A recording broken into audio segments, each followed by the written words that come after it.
లైవ్లో అందుబాటులోకి వచ్చారు. విజయ్ స్ట్రైట్గా సింపుల్గా అక్కడ రైతే లేదట, హత్యాయత్నానికి ప్రయత్నించారంట, ఇంతంత పెద్ద పెద్ద రాళ్లతోటి రాంబాబు గారిని పేరు నాని గారిని అటాక్ చేయకపోతే ఒక పోలీసు అడ్డుకున్నాడట, అతనికి దెబ్బలు తగినాయట, చాలా ఇబ్బందికరంగా ఆయన ఉన్నాడట. ఏం జరుగుతుంది అమరావతిలోని? వాళ్ళు ఏవో చూడడానికి వెళ్ళారట, అక్కడ మీరు అన్యాయంగా అక్రమాలు చేస్తున్నారు, అకృత్యాలు చేస్తున్నారని అమరావతి ప్రాంతానికి, దాన్ని అడ్డుకోవడమే కాకుండా ఇంత దుశ్చర్యకు పాల్పడ్డారు అని.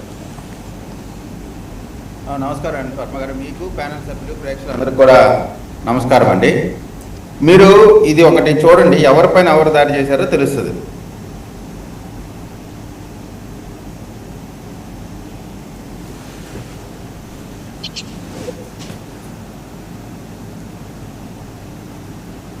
పోలీసుల్ని చూశారు కదండి, అంబటి గారు ఇందాక బయటలో అదే అన్నారు.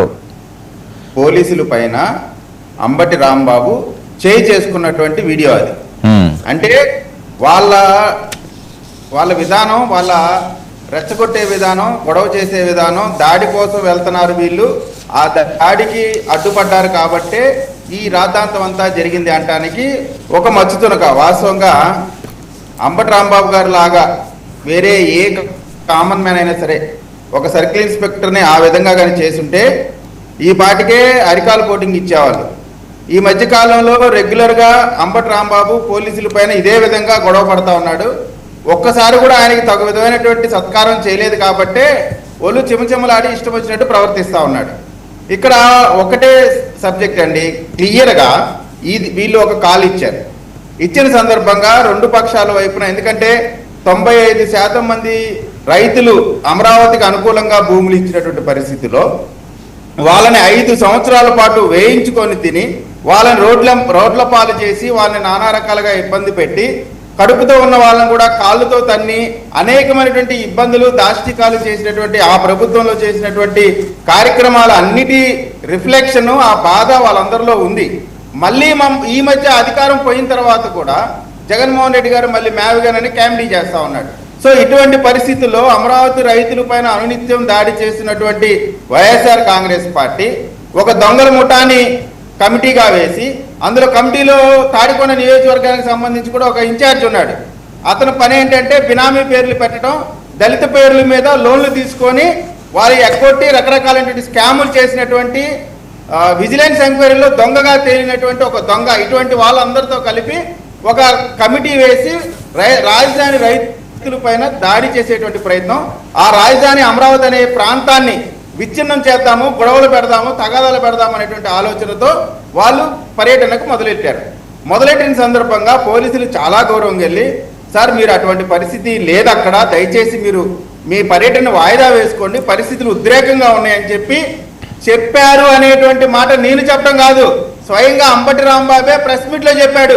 అక్కడ ఉధృతమైన వాతావరణం ఉంది, ఇప్పుడు వెళ్ళడం మంచిది కాదండి, వెళ్ళొద్దండి, పరిస్థితులు చేయి దాటేటువంటి అవకాశం ఉంది, దయచేసి మీరు ఇప్పుడు పర్యటన వాయిదా వేసుకోండి అని చెప్పి రిక్వెస్ట్ చేస్తే, గొడవ కోసం మాత్రమే ప్రిపేర్ అయ్యి వెళ్ళి మీరు వీడియో మొత్తం వేరే వీడియోలు ఏం చూడొద్దు, సాక్షి టీవీ ప్రసారం చేసిన వీడియోలే చూడండి.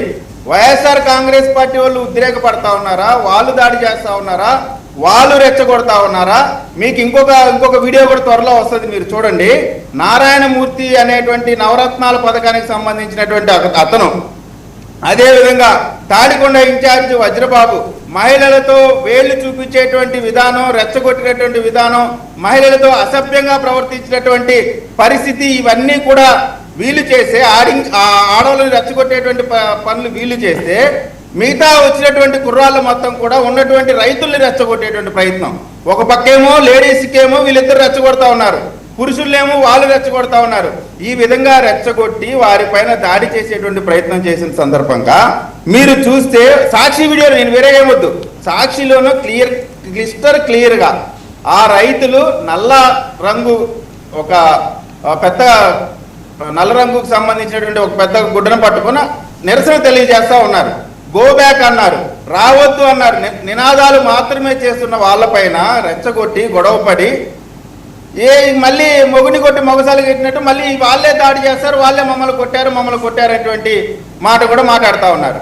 ఇక్కడ పూర్తిగా అంబటి రాంబాబు అనేటువంటి వ్యక్తి ఏదో ఒక రకంగా కులాల మధ్య గొడవలు జరగాలనేటువంటి దానికి కేంద్ర బిందువుగా నడుస్తా ఉన్నాడు. ఆయన ఉపయోగించుకొని వైఎస్ఆర్ కాంగ్రెస్ పార్టీ కుల రాజకీయాలు చేయడానికి మాత్రమే ఈ రోజు ఈ కార్యక్రమం చేసిందనేటువంటిది స్పష్టంగా అర్థమవుతా ఉంది. నేను ఈ సందర్భంగా పోలీసులు వాళ్ళు చూపించినటువంటి తెగువ, వాళ్ళు చేసినటువంటి సహాయం, వైఎస్ఆర్ కాంగ్రెస్ పార్టీ వాళ్ళు వెళ్ళి వాళ్ళకి కాళ్ళు పట్టుకుని దండం పెట్టినా కానీ తప్పులేదు. వాళ్ళని కాపాడినటువంటి విధానం, వాళ్ళు అడ్డుపడినటువంటి విధానం రెండు గ్రూపుల్ని. అయితే ఇక్కడ టోటల్గా ఒక విషయం అయితే క్లారిటీ అండి, భారతదేశంలో ఎవరైనా ఏ ప్రాంతంలో అయినా సరే పర్యటించేటువంటి హక్కు ఉంది. ఎవరిని కూడా అడ్డుకోవడం అనేటువంటిది కరెక్ట్ కాదు అనేటువంటిది అందరికీ తెలుసు. కానీ పరిస్థితులు అనుకూలంగా లేవు, ఉధృతంగా ఉన్నప్పుడు కొంత రాజకీయ పార్టీలుగా మనం కూడా సమన్వయం పాటించాల్సినటువంటి బాధ్యత ఉంది. బాధ్యత లేనటువంటి వాళ్ళని కమిటీగా వేయబట్టే అసలు వీళ్ళు రాజధాని పరిరక్షణ కమిటీ ఏందండి.